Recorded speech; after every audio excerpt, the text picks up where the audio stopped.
Hello, hi everybody, and welcome back to another Interworldwide podcast. As I was saying at the end of the last podcast, as I promised, we have a special Christmas episode, and I'm super excited because this is a gift for you guys, but mostly a gift for myself, since the two guests of today are two of my favorite. And in this awful year, one of the few positive small things were listening every week to some of my favorite podcasts. One was Calcioland with David, and the other one was VOX2BOX with Giulio. So, as you can tell, today we have David Amoyal. Hi, David, how are you? It's great to be on. Thanks so much for having me. And then we have Giulio Cienzo. How are you, Hi Giulio? everyone. Hi everyone. Hi everyone. I received some critics about my pronunciation of English, so I try to prove it and stop talk like I talk in Italian with just some different words. So Okay. So, I know David doesn't have so much time today, so I'll go straight to some question for you. First of all, I know that your podcast at the beginning of the season, you picked Inter as your favorite winner. How do you feel? How do you feel about that today? I have to say there was a stretch for a few weeks where I didn't feel good about it at all because to me it looked like Conte was really off.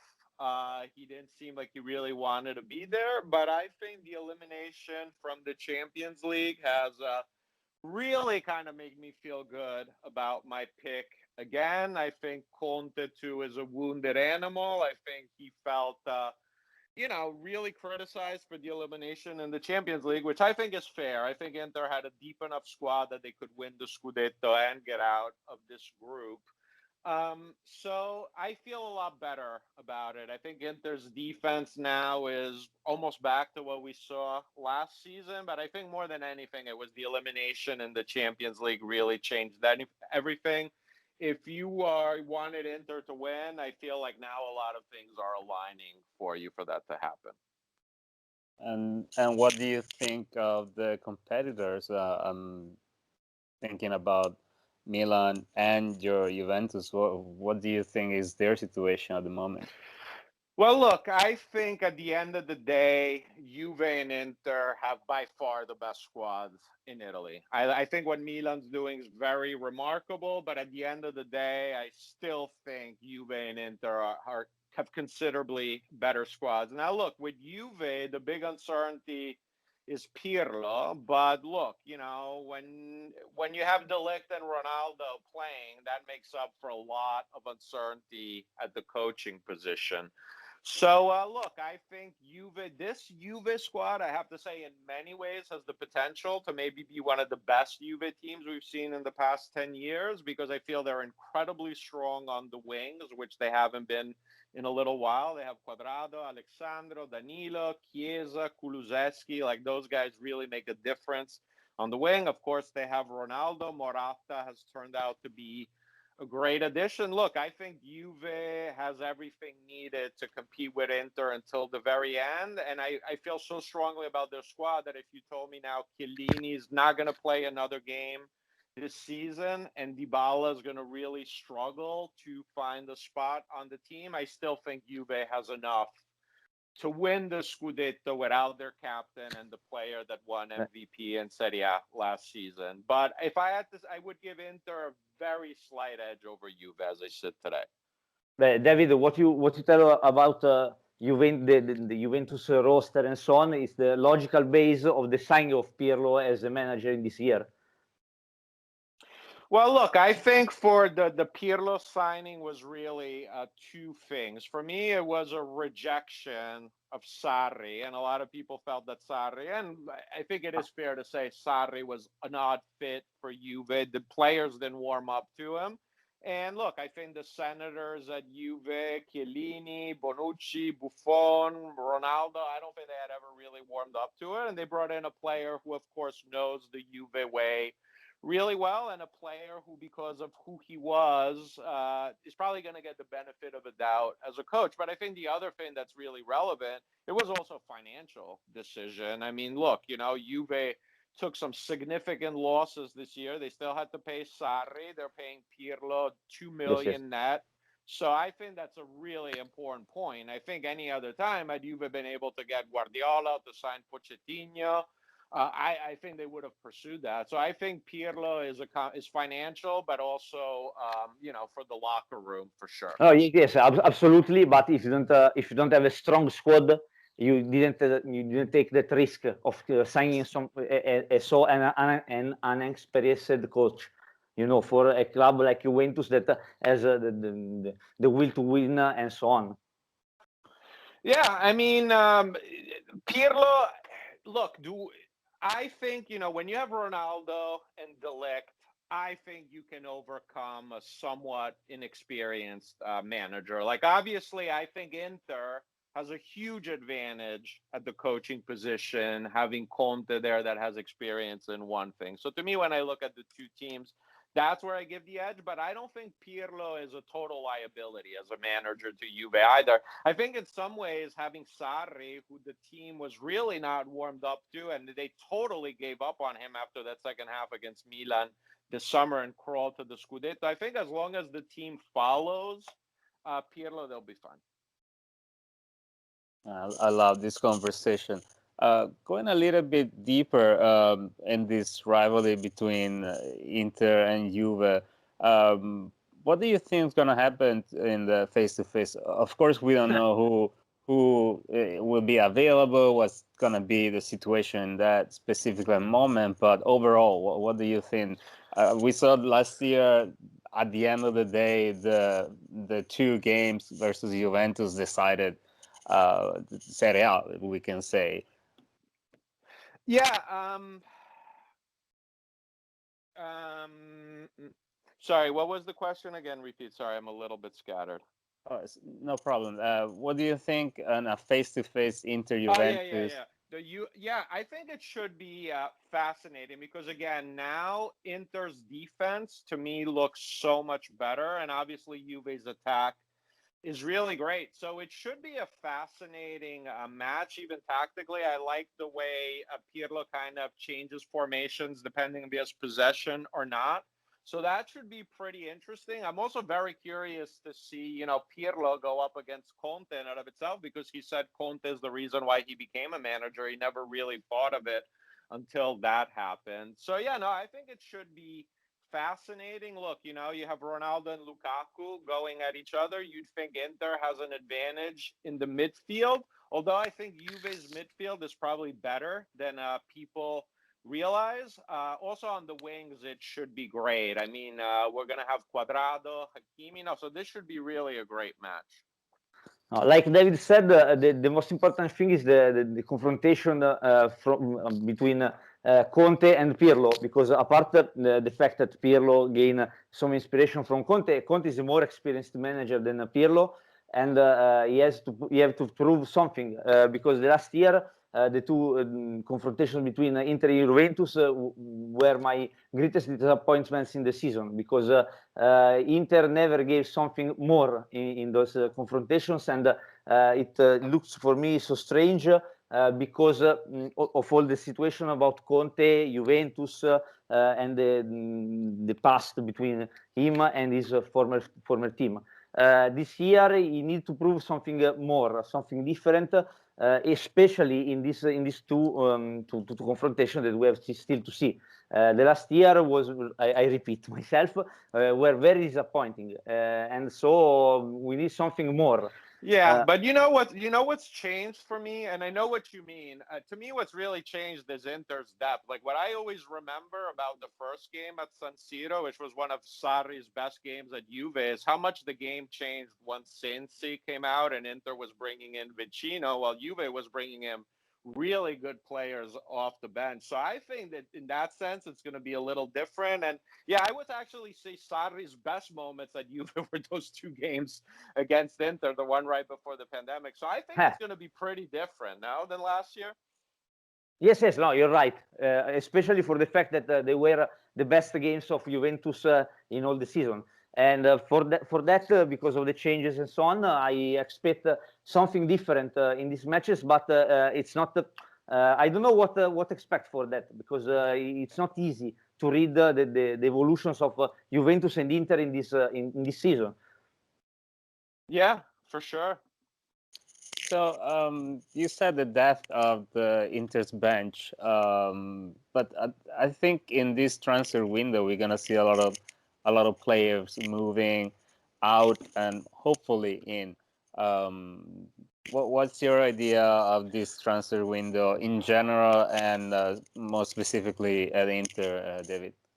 Well, there's no money in Serie A. I mean, period. So I think we need to be very honest about that. I think Inter is in the exact same position they were after they met with Conte, saying, you know what, we don't have the money for Tonali, and it's like, you want Vidal, okay, but we're gonna have to get rid of Godin's salary to bring in Vidal's salary. So I think that is real, but that isn't just Inter. This is pretty much every team in Italy, with very, very few exceptions. I would say maybe Napoli's in pretty good shape, but the thing is, even the teams that have a little bit of money, they don't have teams to sell their excess players. So this is going to be an odd window. I think we are going to see a lot of swaps, though. That's what I think is going to be in the window. I'm going to tell you one that I saw yesterday on Twitter that makes a lot of sense to me, and I think these are the types of deals that we're going to see.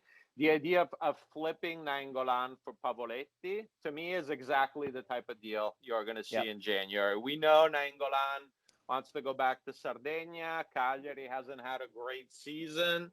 So, that makes a lot of sense. And look, I know Pavoletti is not the sexiest signing. Yeah, of course, you'd rather have Giroud. That goes without saying. But obviously, Giroud has a much bigger salary. It's going to be Chelsea isn't going to give him away, especially to Antonio Conte. So, I think that's exactly the type of January window that we're going to see. We're going to see teams figuring out a way, okay, I need this player. You have a need here. Maybe we can also manufacture a little plusvalenza in the process, and off we go. So I think that will be a lot of the window. I think, too, what's interesting is, Juve, Milan, and Inter, who I would say are really the only three teams that I really see in the Scudetto race. They all kind of need a backup striker, so it's going to be interesting to see who they go after. I think Fernando Llorente is going to be incredibly popular this transfer window. It should be interesting. I'm very curious to see how it goes, but there won't be big resources. I think for Inter, the key thing is what happens with Eriksen. I think Eriksen is going to be flipped for someone else. Paredes seems to be a name that comes up a lot, but they can't bring in another offensive midfielder, because with Conte that's a waste. I mean, I see Papu Gomez linked to Inter. I mean, would it be nice? Yeah, it's a somewhat similar formation to Atalanta, but I don't see how Papu Gomez fits in with Conte at all. So interesting window, but I really like that. I forgot who tweeted, but that Nainggolan for Pavoletti, I was like, that's a good one, and that's what we'll see a lot of in January. I totally agree with David, but because we don't have much money, and so we have to find something useful. And I was particularly surprised about the Llorente rumors, because I heard about Benevento, Sampdoria, and so on. While he's a useful player for the top teams of Serie A. Talking about Inter, Inter has to solve the situations of Nainggolan, Vecino, and Eriksen, and maybe Pinamonti. These are the problems of Inter rosters like now. I think Conte would rather use Ranocchia centravanti over Pinamonti. Right now, it's pretty evident that Pinamonti and Eriksen didn't. They're in the doghouse for sure. There is a problem with the relationship with Conte, and you would never find a spot for the two of these two names in his squad. So it's a little bit difficult to understand what to do with them, especially with Eriksen for his profile, his salary, and so on. So we have to understand what it can be done. In fact, with Inter names, Inter needs maybe an player on the left who is left-footed and able to use in that role for Conte. A part of that, a striker and a midfielder, but because Nainggolan and Vecino and Eriksen are not available. So if you have 7 midfielders and 4 of them, 3 of them aren't available, and the other one is Sensi, it's difficult to make some choices. Yeah, for sure. I like the idea of a left wing back. Obviously there's Marcos Alonso and Emerson that Conte knows. I just don't think Chelsea is going to give them away for free, especially to Conte. But those would definitely be interesting players. I think, though, if you get a left back, you would probably have to find a team that's going to pay Perisic's wages rest of the season. I think it's not just a matter of transfer fees. It's like literally also, I think teams are so careful with their payrolls that if you somehow bring in a fairly big contract, you have to move out one that's comparable. Absolutely. And when you were mentioning Llorente, you mentioned also team on the relegation zone. So I was wondering, what do you think of that area of the Classifica? At the beginning of the season, we thought, well, the teams from Serie B this year, they're going to go straight back. But that's not happening so far. There are other teams surprisingly in bad shape. So what's your opinion? Well, look, I think Crotone is a lock to go to Serie B. I think they are the weakest of the newly promoted.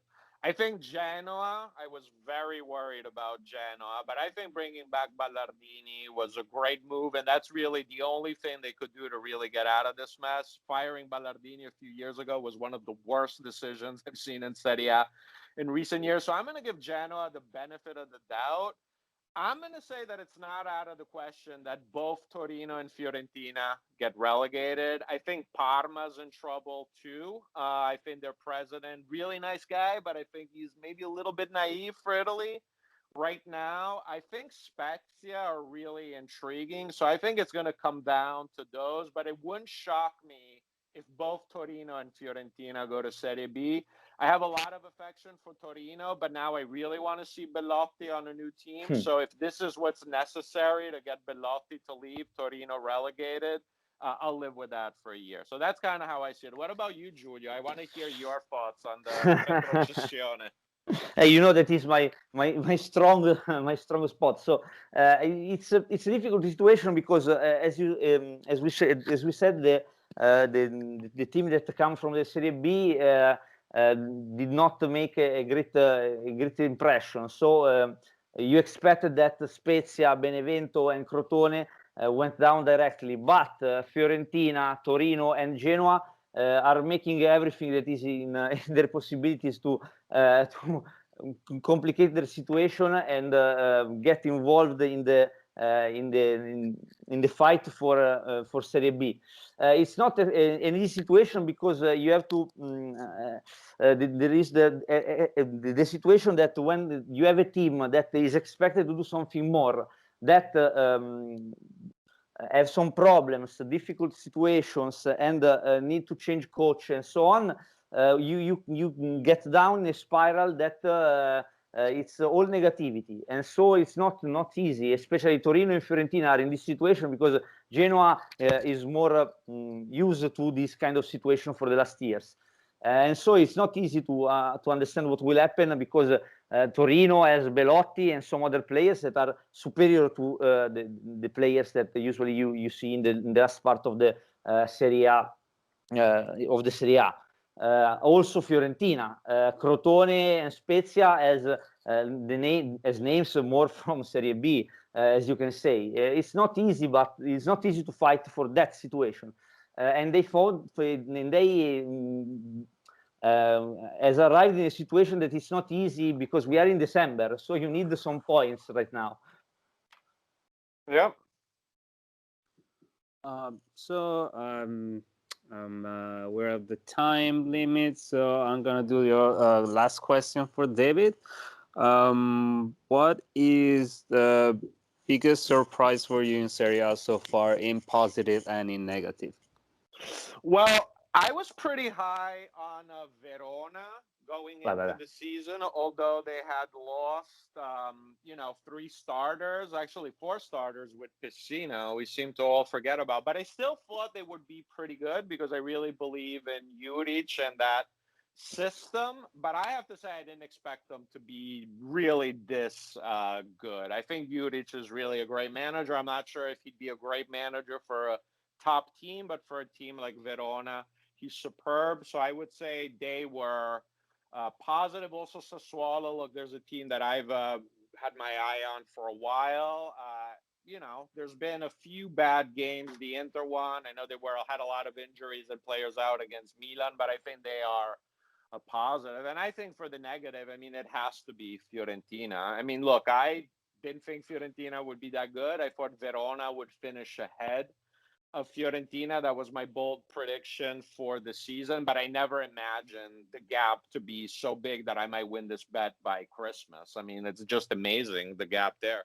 Fiorentina, to me, is one of the worst managed teams in Italy. I mean, I love Comiso's passion. He's definitely put a lot of money. He's tried to make things happen. But if you make all those investments and don't get a good coach, I mean, what's the point? With a good coach, your players then have more value. To me, that seems incredibly silly to then say, well, I spent all this money. I can't afford Sarri or Spalletti. Then it's like, well, maybe you shouldn't have spent all that money because then it's really for nothing. So I would say them disappointment. And I will say positive Roma. And I know they lost badly to Atalanta. Kind of a frisky team. I kind of like them, and they have Zaniolo eventually coming back. So I think Roma is another positive surprise for me. Before I log off, though, I have to hear Giulio's take on this. No, so David, I assume that you never heard about a team called AC Milan in Milan. Yeah, no, because fair. You're absolutely. This is an Inter podcast. I was trying to be on brand. No. Jokes apart. The first surprise in Serie A is Milan because they are first in Serie A and they continue the way they come out from the lockdown with Pioli, Ibrahimovic, and so on. So Milan is the first surprise of Serie A without any doubt. Apart of that, I agree with you with Fiorentina, and we could talk about Torino and Parma in negative situations. Another positive surprise maybe Sassuolo because we know that is a team that with a certain idea and a style of play and so on, but they are making something more than the last year, and maybe they will get to European Cups and so on. Apart of that, also Juventus is in a difficult situation because they are emerging from a situation that it's not so clear, and we are waiting to see what they will become. Maybe it's not a delusion; it's too much to call it a delusion. But we have a question mark about Juventus. Yeah, I think that's fair. Absolutely. Well, guys, I have to log off. It was great talking to you, Alessandro. It's been a real pleasure working with you on the Marzo side, doing the shows with you, Giulio. Great to meet you on VOX2BOX. Love your show. Love talking to you guys. And I look forward to doing more next year with both of you. Absolutely. Thank you so much, David. Thank you so much. Take care, guys. Ciao, Giulio. I'll tell Dan your English is quite good. Don't worry. You passed the exam. Ciao, Thank you so much. Bye. Ciao.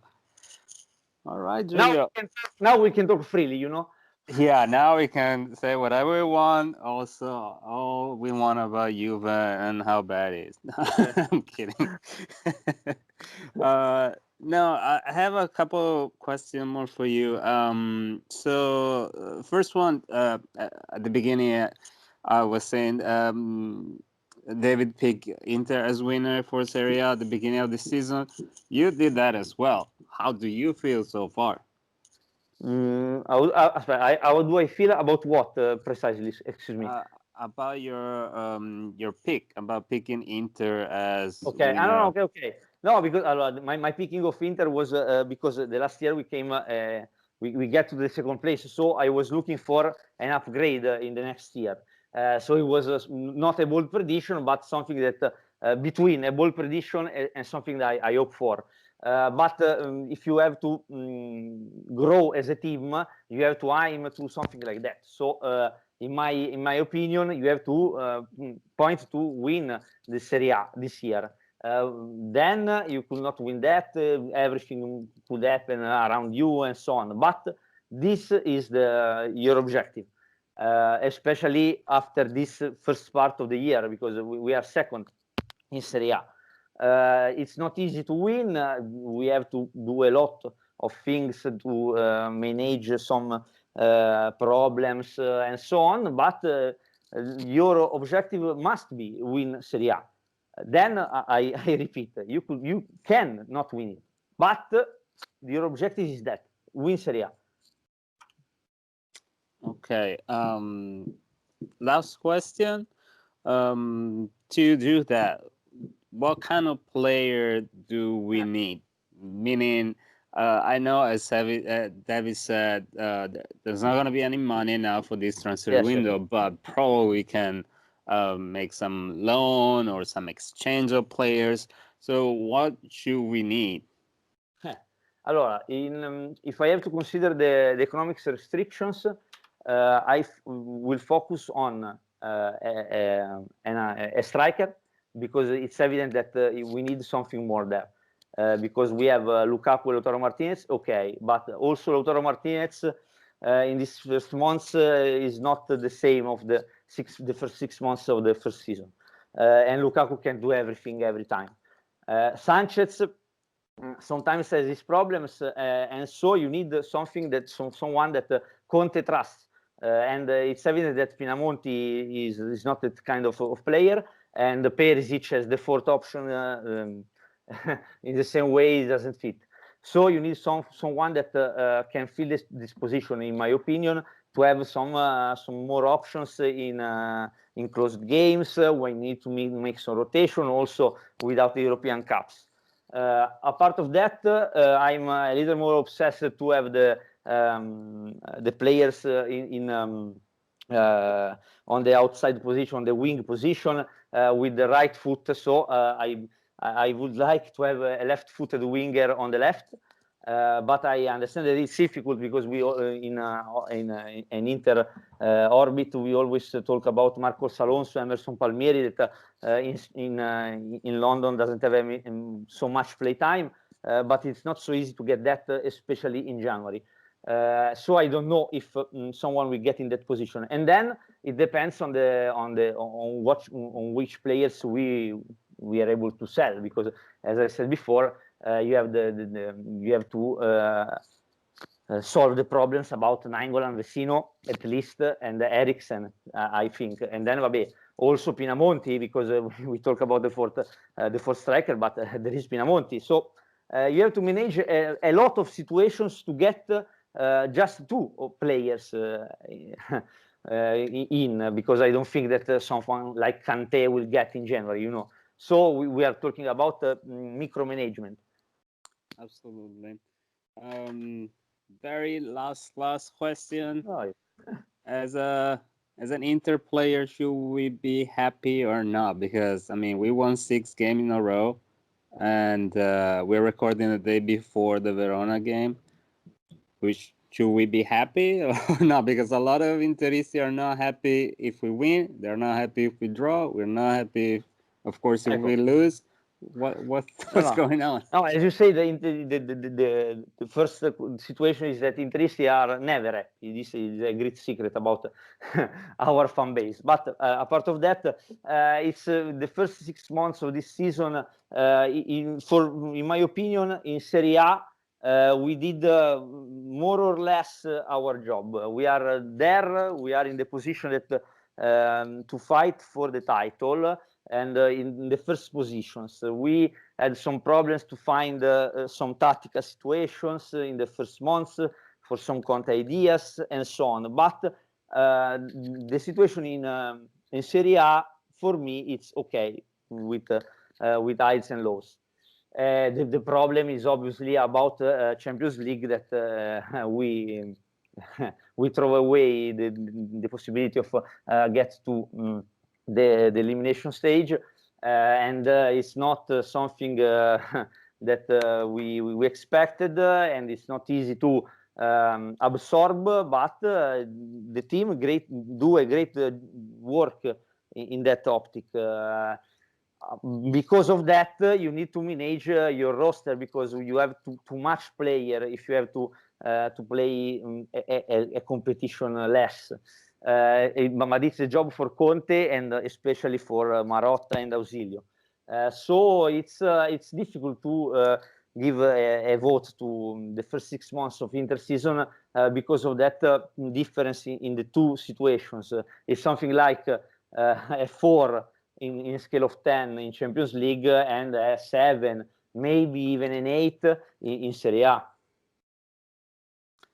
All right, and I guess also last thing in Serie A, but remember always that in Serie A, after the Christmas pause, we have some big matches that it's an important thing to that can change the evaluation of the first part of the season.